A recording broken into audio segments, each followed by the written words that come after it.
Hello VC. Wow, 3 videos in 3 days or something like that. What is going on? Well, yesterday evening, before going to sleep, I stumbled upon a video from James Griffiths, and then I went into a rabbit hole of James Griffiths videos. James Griffiths is part of the VC. He's this Brit guy who used to write about music a little bit. I don't know in what capacity. He did a book about a rock band called Squeeze. But what makes me talk about this is that he was doing these videos with some other gentlemen, and they were like talking about bands that are difficult to get into, bands that are difficult to keep following, and the bands that they don't like or whatever.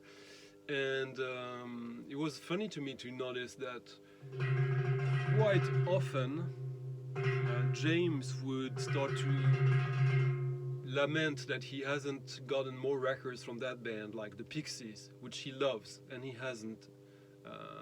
He only has one of their records. And in contrast, telling the audience about his almost complete discography of Iron Maiden, of which he only listens to maybe 2 or 3 records, he stated, if I remember correctly. I might be a little bit off there, but my point is, how often do we hear other people say, I'm a fan? Or hear other people stating they are fans of something. I did a video a couple of months ago about the dynamics of authority figures in art and in music especially. And I guess this is connected in a way. I'm such a fan.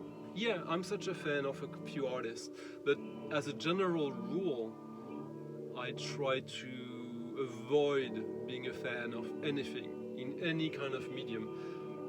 Then I reluctantly acknowledge that I'm a fan of a few artists. I'm a fan in comic books and literature of Alan Moore, Jim Woodring, Ted McKeever, Georges Bataille. I'll try to get exposed to everything I can from them. In music, that would be Nurse with Wound, Autechre, Coil, and a few other bands.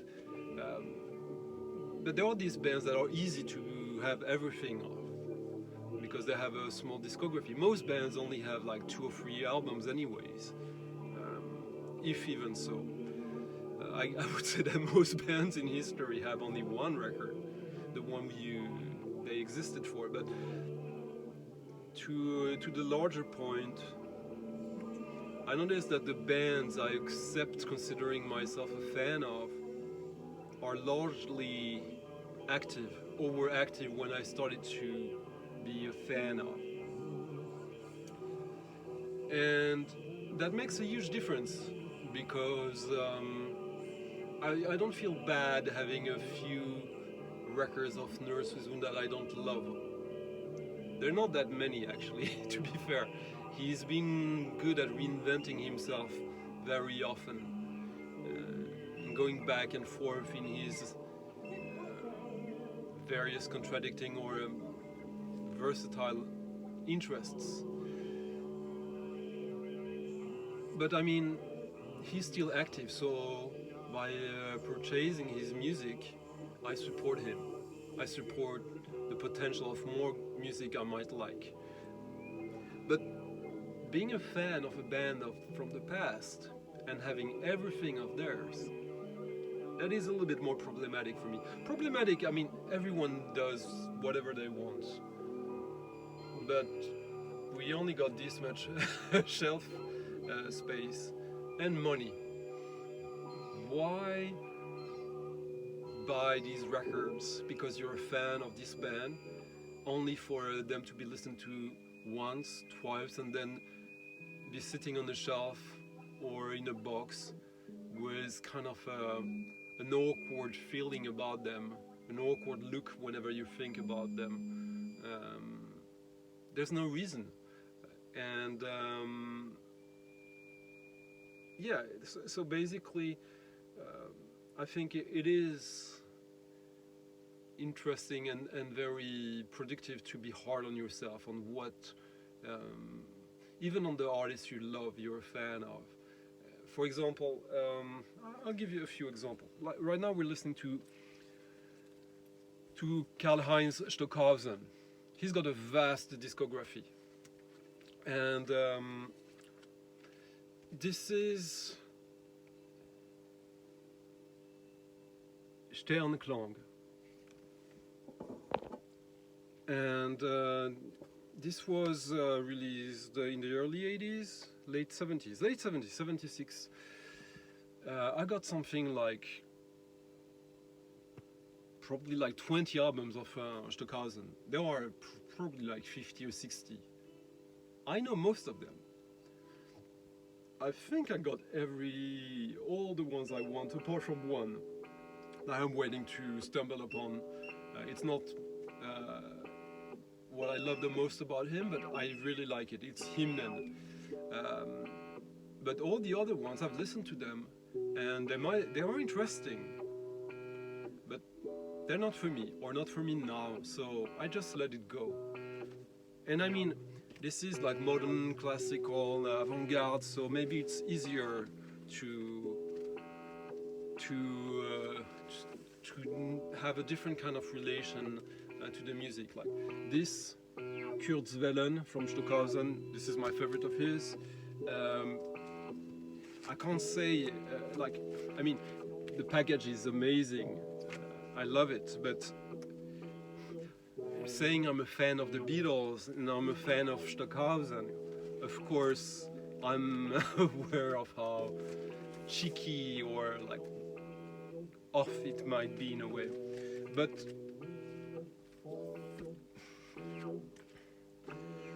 the thing is that even with these bands that are more popular,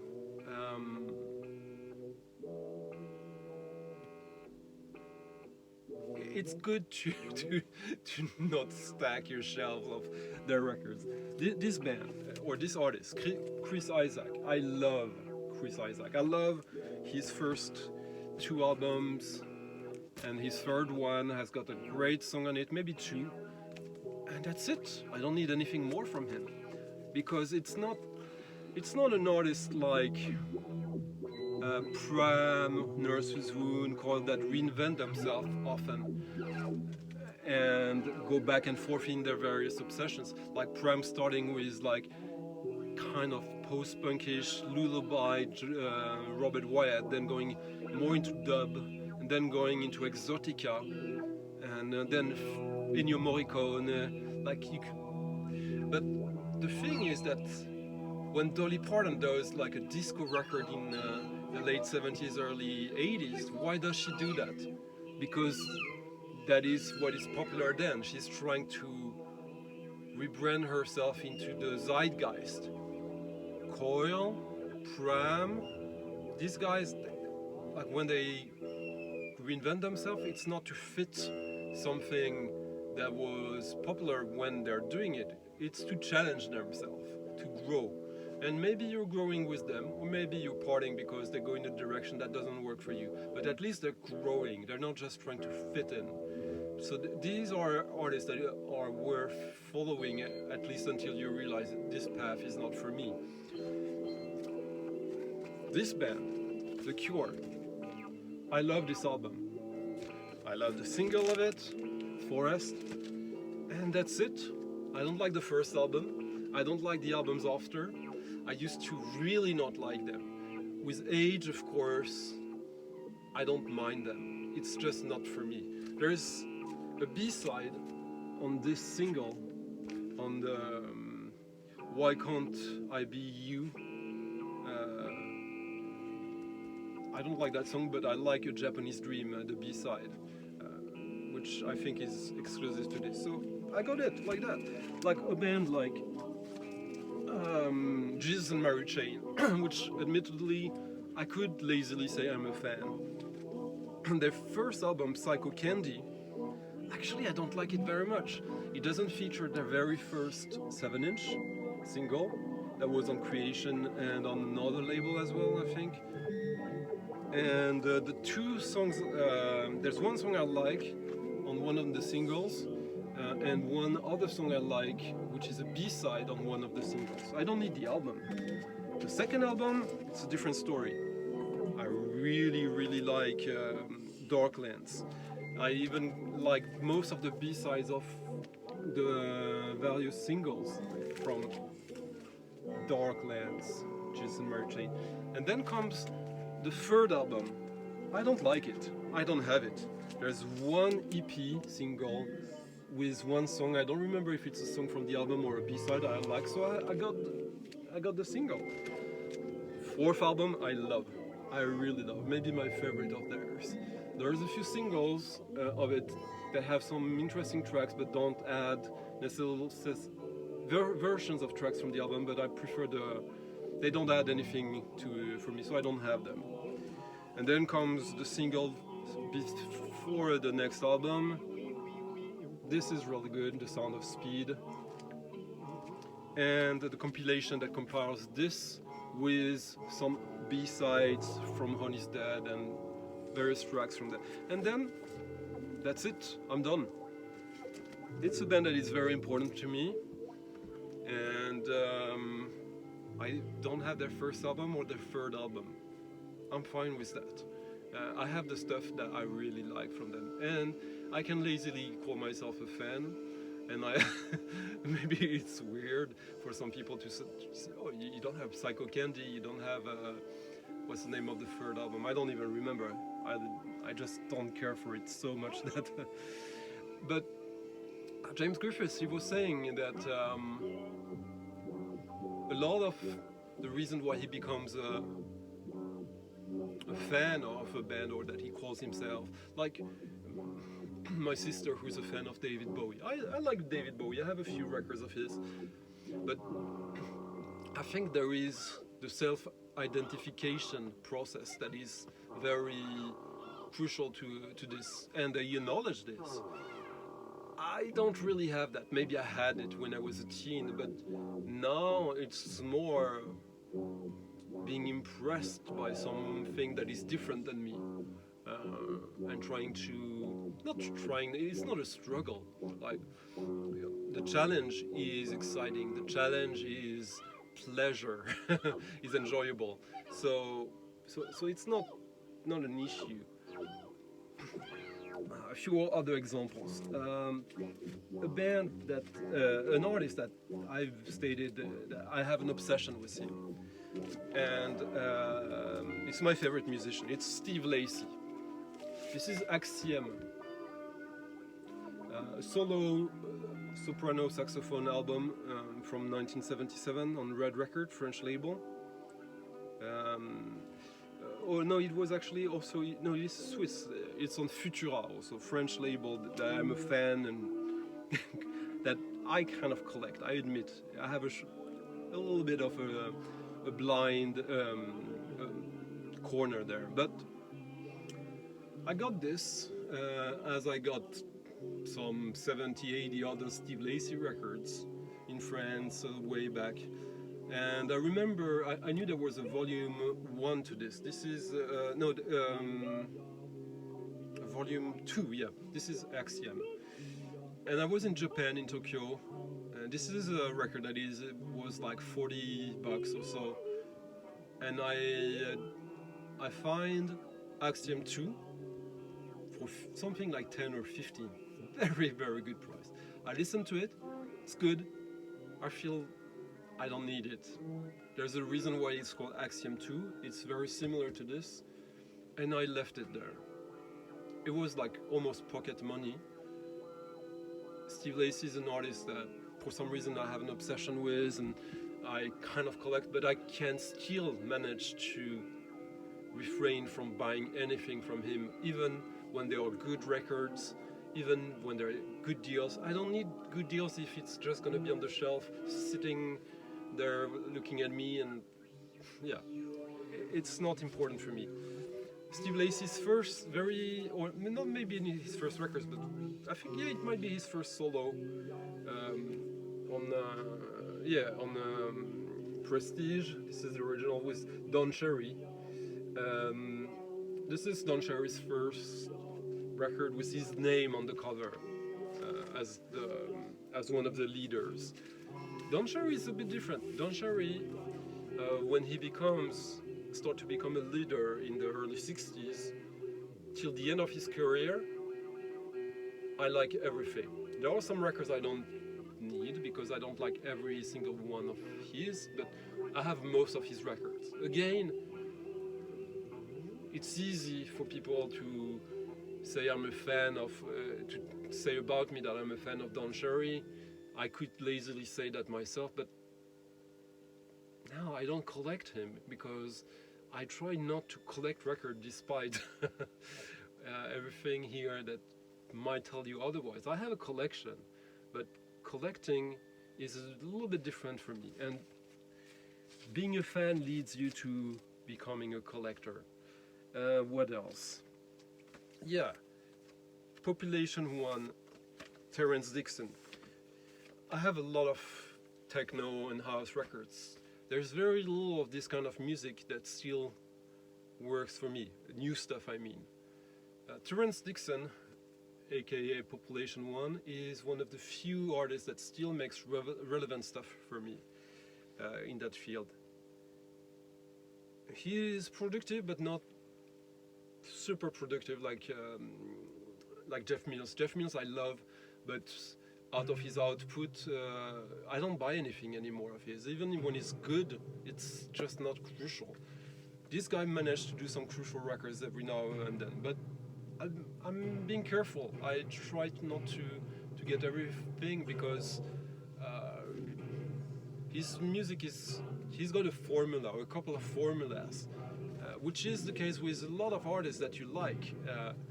And unless he managed to inject something new to him, challenging to him, that might challenge me, then it's not really worth my time and my shelves. One of my absolute heroes, Sonic Boom from the Spaceman 3. 2 years ago he released a new album.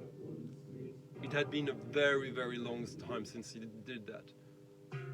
It wasn't bad, but it was just catering to the fans, I guess. And he did even a second album that was like alternate takes of that one. Neither of these did it for me. I could have gotten them new for $15 or so, maybe 20, and felt like I'm supporting him, blah blah blah. No, even there sometimes I have to be hard on myself, and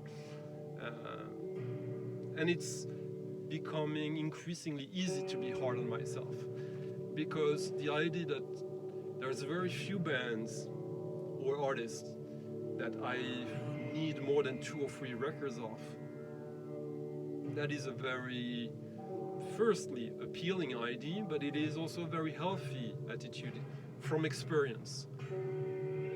I'm 45. I've been listening to and buying records for quite some time, for over 30 years, and lots of people have done that for more than me, obviously. But the bands that are close to my youth, that could trigger a nostalgia factor, even there, I try really to not fall into that trap and just to go to the stuff that is still challenging to me. A band like Muslim Goes, who has hundreds of records out, even more so since he died in 1998. I used to buy almost everything that was coming out of his in the 90s. Back then, also, you had the excuse that you had to buy these records to listen to them for the most part. And I did, and I was mostly buying CDs of him because most of his releases were on CD. But there was a few vinyls, and here I have quite a few.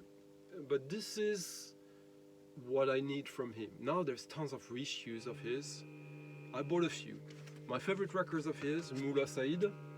I even got 2 copies, 2 different pressings actually. This was the first reissue on vinyl, and this was a repress, remastered. It was kind of different, a little bit of a different cover, and so it's my favorite records of his. So I felt this is important to me, but I didn't buy it as a fan. I bought it because I will listen to this for likely my whole life. There's 2 Muslim Goes records that I got back in the days that I gave away or sold, I don't remember exactly, a few years ago, maybe exchange or something, because however rare and cool they were not that interesting musically to me anymore, or if they ever were. So even if they are cool collectibles, if you're into Muslim Goes, I had to let them go. And yes, that's my general attitude about records. So that when I say that I'm not a collector, but I have a collection, that goes hand in hand with this attitude about being a fan or not. I know, like, it might sound like nitpicking,